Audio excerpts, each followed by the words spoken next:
Shalom saudara-saudara yang terkasih dalam Tuhan Yesus Kristus, selamat pagi. Renungan kita pada hari ini diambil dari Filipi pasal yang ketiga ayat 2 sampai yang ke-16. Judul renungan kita pada hari ini adalah tidak perlu CV. Sewaktu melamar pekerjaan, seorang pasti menyerahkan kurikulum vitae atau CV ke perusahaan. CV tersebut berisi biodata diri, latar belakang pendidikan, dan pengalaman pekerjaan. Bukan rahasia lagi apabila perusahaan cenderung mempertimbangkan pelamar dengan latar belakang pendidikan yang baik dan pengalaman kerja yang mumpuni. Beruntung untuk bekerja di ladang Tuhan, kita tidak perlu menyerahkan CV. Faktanya, Tuhan tidak ambil pusing terhadap setiap kelemahan kita ataupun tertarik pada semua keunggulan kita. Hal-hal lahiriah yang melekat pada diri kita bukanlah tolok ukur yang dipakai oleh Allah. Menariknya, dibandingkan dengan pengenalan akan Kristus, Paulus bahkan mengibaratkan hal-hal lahiriah miliknya yang luar biasa di mata bangsanya hanya sebagai sampah. Seberapa buruk latar belakang masa lalu kita, Tuhan tetap mengubahkan dan lalu memakai kehidupan kita bagi kemuliaannya. Perhatikan bahwa Gideon yang awalnya pengecut diubahkan menjadi pahlawan yang gagah perkasa. Musa yang sebelumnya terus menolak panggilan Tuhan berubah menjadi pemimpin panutan. Dan lagi, Paulus yang memulai karirnya sebagai penganiaya jemaat berakhir sebagai pemberita Injil yang radikal. Apa yang terpenting bukan bagaimana kita mulai masa lalu, tapi bagaimana kita mengakhiri kehidupan ini. Tidak perlu berkecil hati apabila kita memiliki latar belakang kehidupan yang buruk. Jangan pula bermegah pada apapun keunggulan diri. Inilah yang perlu kita lakukan. Aku melupakan apa yang ada di belakangku dan mengarahkan diri dengan apa yang ada di hadapanku. Apa yang terpenting bukanlah bagaimana kita memulai masa lalu kita, tetapi bagaimana kita mengakhiri. Filipi pasal yang ketiga. Menuliskan hal ini lagi kepadamu di dalam berat bagiku dan memberi kepastian kepadamu. Hati-hatilah terhadap anjing-anjing, hati-hatilah terhadap pekerja-pekerja yang jahat, hati-hatilah terhadap penyunat-penyunat yang palsu. Karena kitalah orang-orang bersunat yang beribadah oleh roh Allah dan bermegah dalam Kristus Yesus dan tidak menaruh percaya pada hal-hal lahiriah. Sekalipun aku juga ada alasan untuk menaruh percaya pada hal-hal lahiriah. Jika ada orang menyangka dapat menaruh percaya pada hal-hal lahiriah, aku lebih lagi. Disunat pada hari ke-8 dari bangsa Israel dari suku Benyamin, orang Ibrani asli, tentang pendirian terhadap hukum Taurat, aku adalah orang Farisi. Tentang kegiatan aku menganiaya jemaat, tentang kebenaran dalam mentaati hukum Taurat, aku tidak bercacat. Tetapi apa yang dahulu merupakan keuntungan bagiku, sekarang kuanggap rugi karena Kristus. Malah segala sesuatu yang kuanggap rugi karena pengenalan dengan Kristus Yesus, Tuanku lebih mulia dari semuanya. Oleh karena dialah aku telah melepaskan semuanya itu dan menganggapnya sampah supaya aku memperoleh Kristus. Dan berapa dalam dia bukan dengan kebenaranku sendiri karena mentaati hukum Taurat, melainkan dengan kebenaran karena kepercayaan kepada Kristus, yaitu kebenaran yang Allah anugerahkan berdasarkan kepercayaan. Yang kuhendaki ialah mengenal dia dan kuasa kebangkitannya dan persekutuan dalam penderitaannya, di mana aku menjadi serupa dengan dia dalam kematiannya, supaya aku akhirnya beroleh kebangkitan dari antara orang mati. Bukan seolah-olah aku telah memperoleh hal ini atau telah sempurna, melainkan aku mengejarnya kalau aku dapat menangkapnya, karena aku pun telah ditangkap oleh Kristus Yesus. Saudara-saudaraku, aku sendiri tak menganggap bahwa aku telah menangkapnya. Tetapi inilah yang kulakukan, aku melupakan apa yang telah di belakangku dan mengarahkan diri dengan apa yang ada di hadapanku. Dan berlari-lari pada tujuan untuk memperoleh hadiah, yaitu panggilan sorgawi dari Allah dalam Kristus Yesus. Karena itu marilah kita yang sempurna berpikir demikian, dan jikalau lain pikiranmu tentang salah satu hal itu akan dinyatakan Allah juga kepadamu. Tetapi, baiklah tingkat pengertian yang telah kita capai, kita lanjutkan menurut jalan yang telah kita tempuh. Saudara-saudaraku, ikutilah teladanku dan perhatikanlah mereka yang hidup sama seperti kami yang menjadi teladanmu. Karena seperti yang telah kerap kali kukatakan kepadamu dan yang kunyatakan pula sekarang sambil menangis, banyak orang yang hidup sebagai seteru salib Kristus. Kesudahan mereka adalah kebinasaan, Tuhan mereka adalah perut mereka, kemuliaan mereka adalah aib mereka, pikiran mereka semata-mata tertuju pada perkara duniawi. Karena kewargaan kita adalah di dalam surga dan dari situ juga kita akan menantikan Tuhan Yesus Kristus sebagai juru selamat, yang akan mengubah tubuh kita yang hina ini sehingga serupa dengan tubuhnya yang mulia, menurut kuasanya yang dapat menaklukkan segala sesuatu kepada dirinya. Oke, Hari ini kita lihat yaitu tema utama dari Filipi 3, yaitu tema utamanya apa? Tema utamanya adalah peringatan Paulus terhadap orang-orang percaya yang masih menaruh kepercayaan kepada hal-hal lahiriah, seolah-olah penebusan Kristus itu masih kurang dalam hal penyucian dosa. Oke? Jadi itulah maksud daripada Filipi 3 ayat 1b yang mengatakan bahwa menuliskan hal ini lagi kepadamu. Berarti sebelumnya itu pernah dituliskan. Entah di dalam surat Filipi yang tidak pernah ditemukan, atau dalam kesempatan lain ketika Rasul Paulus itu datang ke Filipi dan menyampaikan tema yang seperti ini. Karena bagi orang Yudaisme itu sangat kental sekali dengan menghargai atau bahkan menyucikan daripada ritual-ritual keagamaan dan menganggap bahwa ritual-ritual keagamaan itu bisa menyelamatkan dari kehidupan mereka. Oke, sekarang kita lihat. Hati-hatilah terhadap anjing-anjing, hati-hatilah terhadap penyunat-penyunat yang palsu. Rupa-rupanya ajaran tentang sunat ini menjadi polemik tersendiri bagi Filipi. Karena memang di dalam salah satu kitab dalam kitab Taurat itu dikatakan bahwa sunat adalah perjanjian yang kekal. Artinya daripada perjanjian yang kekal, orang secara natural reading itu memahami bahwa sunat itu akan berlaku terus-menerus. Karena dia berlaku sampai kekal. Gitu loh. Nah, terus kemudian bermegah dalam Kristus Yesus dan tidak menaruh percaya pada hal lahiriah. Nah, langsung Paulus mengcounter, dia mengatakan kitalah orang-orang bersunat, maksudnya sunat rohani ya. Dan bermegah dalam Kristus Yesus dan tidak menaruh pada kepercayaan hal-hal yang lahiriah. Orang-orang yang di ayat 2 itu menaruh kepercayaan bahwa dengan disunat itu bisa menyelamatkan orang. Menghapuskan dosa-dosa. Nah, maksud daripada sunat adalah perjanjian yang kekal adalah di dalam suatu proses penyunatan itu pasti ada darah yang tercurah. Nah, konsep darah yang tercurah inilah yang bernilai kekal. Yaitu penebusan Kristus di kayu salib ketika darahnya tercurah untuk mengampuni dosa-dosa kita. Jadi bermegah dalam Kristus Yesus dan tidak menaruh percaya pada hal lahiriah itu adalah memiliki kesadaran bahwa perbuatan baik tidak bisa menyelamatkan. Itulah sebabnya kita itu bersandar penuh kepada Kristus Yesus dan hanya kepada Yesus sajalah. Bukan menaruh percaya pada hal lahiriah. Dengan cara yang seperti itulah satu-satunya cara agar kita bisa diselamatkan. Saudara, mari kita lihat di Galatia 5 ayat 2-6. Sesungguhnya aku Paulus berkata kepadamu, jikalau kamu menyunatkan dirimu, Kristus sama sekali tidak berguna bagimu. Maksudnya apa? Maksudnya gini ya. Ayat 3 diterangkan, sekali lagi aku katakan pada setiap orang yang menyunatkan dirinya, sunat lahiriah maksudnya, bahwa dia tuh wajib melakukan seluruh hukum Taurat. Apa enggak? Mati. Wajib melakukan seluruh hukum Taurat. Tidak boleh cacat celah satupun.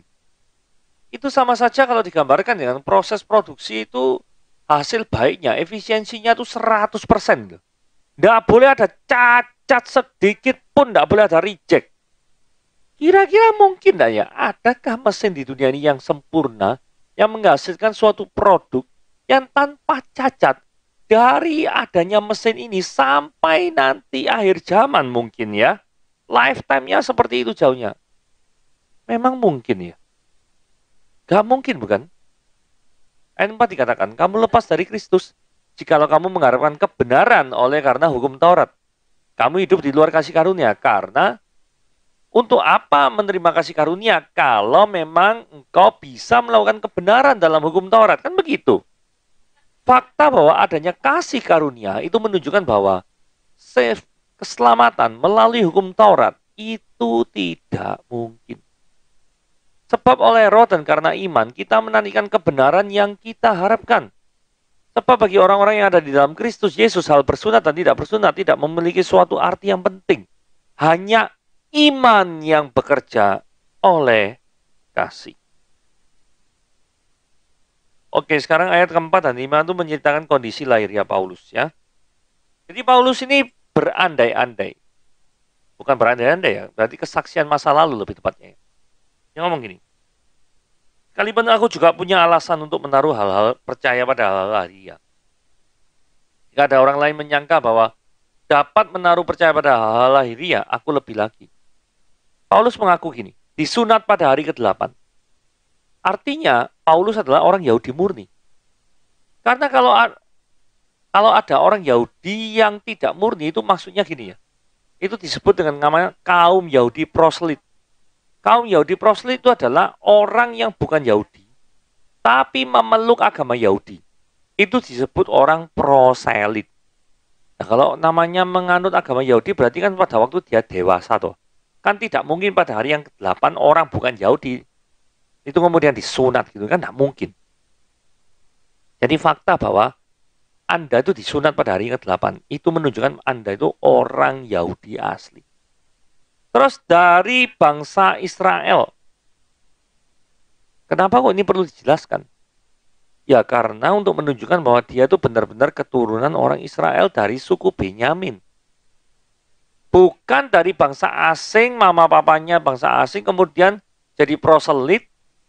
Kemudian yang terjadi adalah dia keturunan orang proselit. Jadi benar-benar menunjukkan keyahudiannya.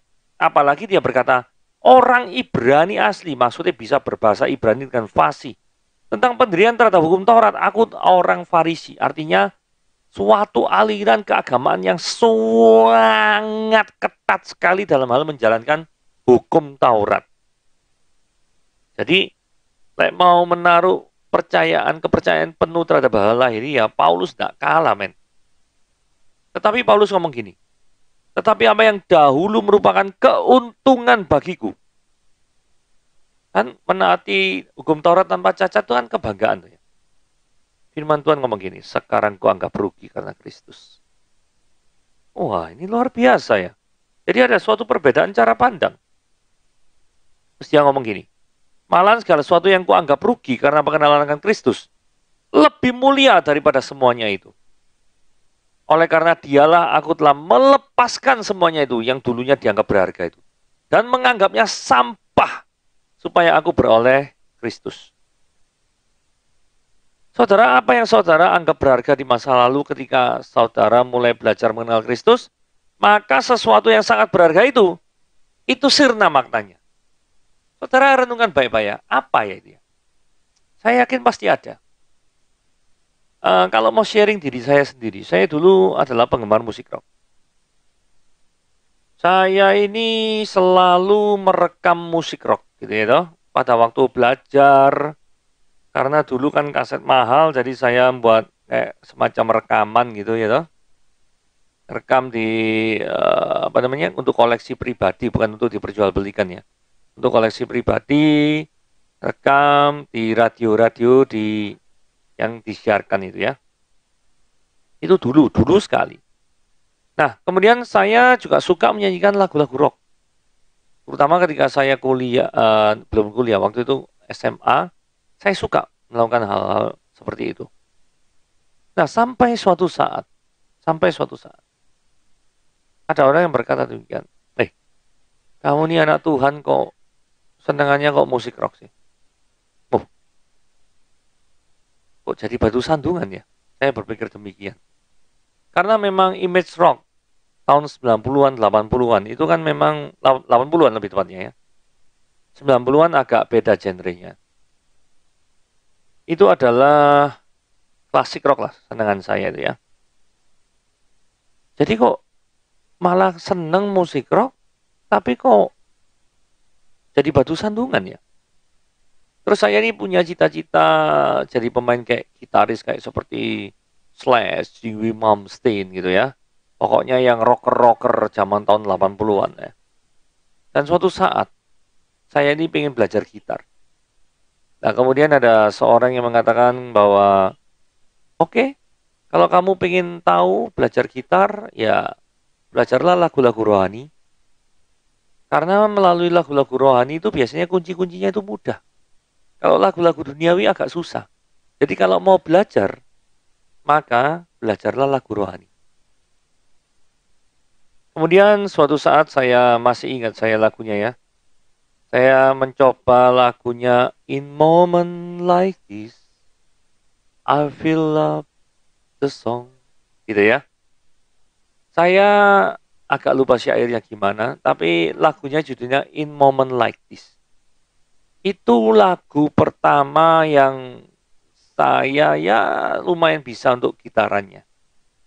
Sehingga setidaknya sampai sekarang saya masih mengingat lagu itu. Kemudian singkat cerita, saya mulai belajar lagu-lagu rohani dan melalui cara yang seperti itu, Tuhan membuat kesukaan saya terhadap musik-musik rock itu berkurang jauh. Lebih suka untuk menyanyikan, melantunkan lagu-lagu rohani daripada menyanyikan lagu-lagu duniawi lagi. Sehingga sampai suatu titik di mana Anda benar-benar terbebas dari musik rock. Saya tidak mengatakan semua daripada musik rock itu adalah dari setan dan lain sebagainya, enggak. Tetapi jika memang musik itu membuat Anda itu jadi batu sandungan ketika orang lain mau mengenal Kristus, maka sebaiknya Anda tinggalkan daripada musik itu. Maka beralihlah ke musik-musik rohani. Musik-musik yang memuji dan memuliakan Tuhan.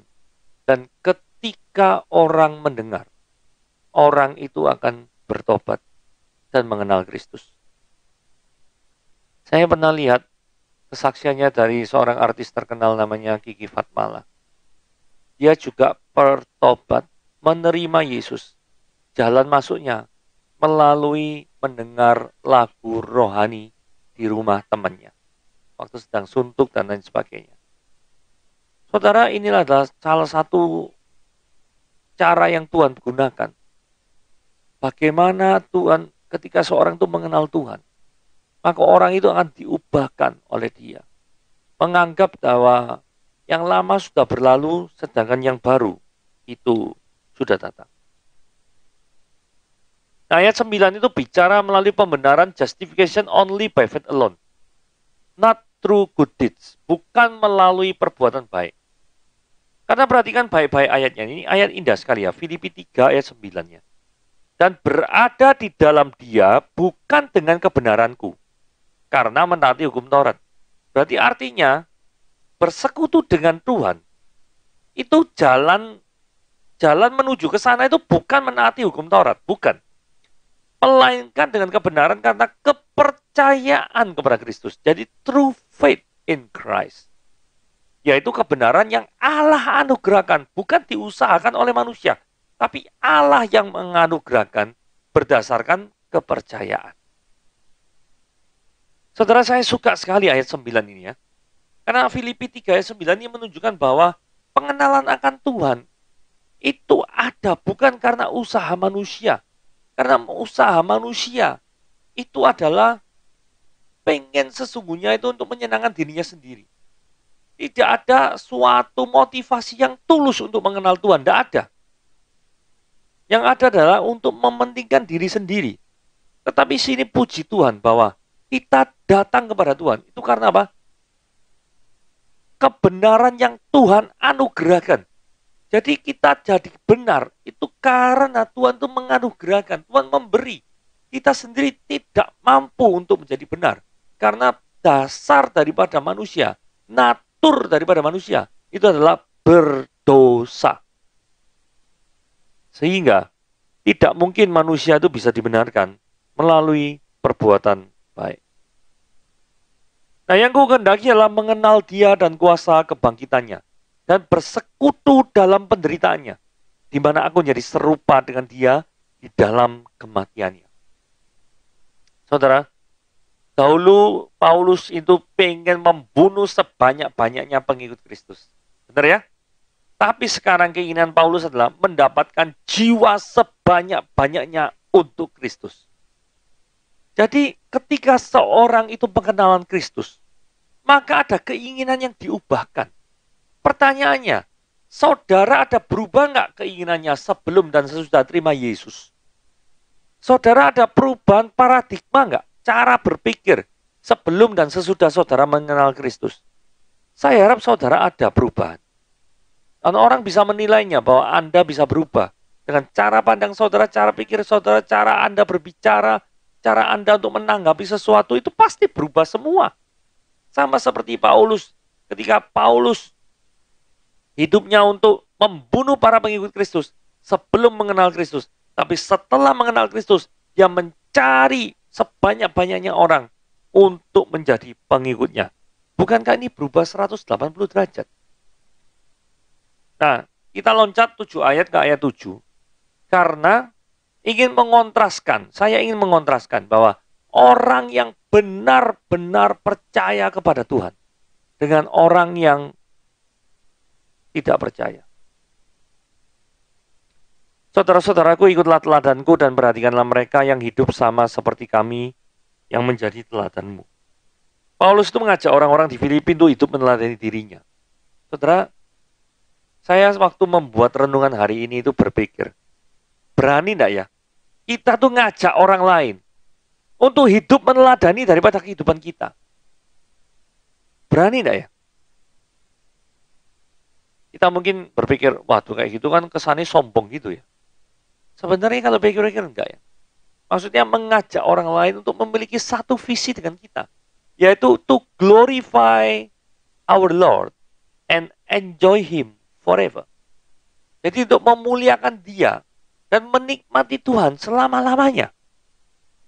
Saudara, kita harus menjadi prototipe, bisa menjadi contoh bagi orang-orang yang belum percaya. Sehingga kita orang yang percaya ini bisa menjadi kesaksian yang harum bagi orang yang belum percaya. Jadi jangan sampai hidup kita menjadi batu sandungan bagi orang yang tidak percaya. Sehingga orang percaya akan enggan sekali untuk masuk Kristen gara-gara melihat hidup kita yang berengsek. Nah ini repot. Jadi di sini Paulus berkata, teladanilah aku. Nah, di dalam ayat 18, di sini kita lihat, karena seperti telah kerap kali kukatakan padamu dan kunyatakan pula sekarang sambil nangis. Paulus ini sedih luar biasa.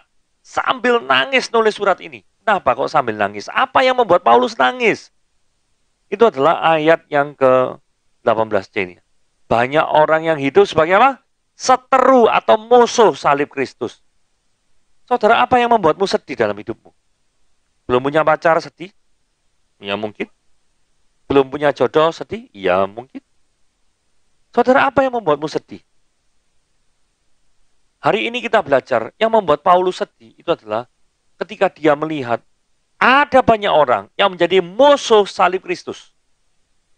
Apakah ketika melihat orang yang belum percaya pada Tuhan, hati kita tuh nangis, minta orang tersebut untuk diselamatkan, berdoa semoga Tuhan tuh menyelamatkan orang itu, atau hal itu bukan merupakan bagian dari hidupmu, sehingga orang itu percaya Tuhan, tidak percaya Tuhan bukan urusanmu. Anda merasa itu tidak penting sama sekali. Karena itu Anda merasa itu bukan tugas Anda. Apakah Anda berpikir seperti itu? Paulus ini menangisi jiwa-jiwa yang belum menerima Yesus sebagai Tuhan dan Juru Selamat. Dan saya katakan kepada saudara yang mendengarkan firman Tuhan pada hari ini, jikalau Anda yang mendengar, termasuk adalah orang yang belum percaya kepada Yesus sebagai Tuhan dan Juru Selamat, melalui siaran YouTube ini, saya katakan, bertobatlah. Mengakulah daripada segala dosa-dosamu. Karena melalui perbuatan baikmu, keselamatan tidak bisa ada. Karena terlalu jauh apa yang Tuhan tuntut dengan perbuatan baikmu. Engkau mungkin menilai engkau baik, tetapi di mata Tuhan penilaiannya berbeda. Karena mungkin segala kebaikanmu itu adalah seperti kain kotor. Firman Tuhan berkata demikian dalam kitab Yesaya. Saudara, cepatlah bertobat. Cepatlah bertobat. Percayalah Yesus sebagai Tuhan dan Juru Selamat dan satu-satunya kebenaran. Nah, saudara kalau ingin tahu kondisi orang berdosa itu seperti apa? Ayat 19 menjawab, kesudahan mereka itu adalah kebinasaan. Tuhan mereka adalah perut mereka. Kemuliaan mereka ialah aib mereka. Pikiran mereka semata-mata ditujukan pada perkara duniawi. Saudara, Dengan apakah saudara itu ngisi kehidupan Anda? Apakah dengan perkara-perkara duniawi melulu? Ataukah saudara mengisi kehidupan Anda dengan aktivitas rohani? Kesudahan orang-orang dunia ini kebinasaan loh. Apakah Anda tidak menangis melihat orang-orang seperti itu? Kesudahannya mereka itu adalah binasa. Itu adalah sama seperti gini ya. Ada orang antri, terus kemudian orang ini ketawa ketiwi, hahaha, tidak tahu di ujung antrian itu adalah maut yang menanti. Jadi sepanjang jalan menuju antrian, hahaha, itu tidak ada gunanya sama sekali. Karena kesudahan orang hahi itu adalah kematian kekal yang tidak bisa diselamatkan lagi. Saudara perhatikan ini baik-baik. Kesudahan orang duniawi adalah kebinasaan. Bertobatlah bagi setiap orang-orang yang memperhatikan perkara duniawi tok. Saudara mulailah untuk mengalihkan perhatian saudara kepada perkara-perkara rohani. Jika selama ini saudara sangat jauh terhadap perkara-perkara rohani, mulai sekarang alihkanlah hidupmu, alihkanlah pandanganmu terhadap hal-hal yang bersifat kekal atau bernilai kekal. Saudara, bagaimana ya cara mengaplikasikannya hal ini? Contoh misalkan gini ya, lu main sepak bola, misalkan.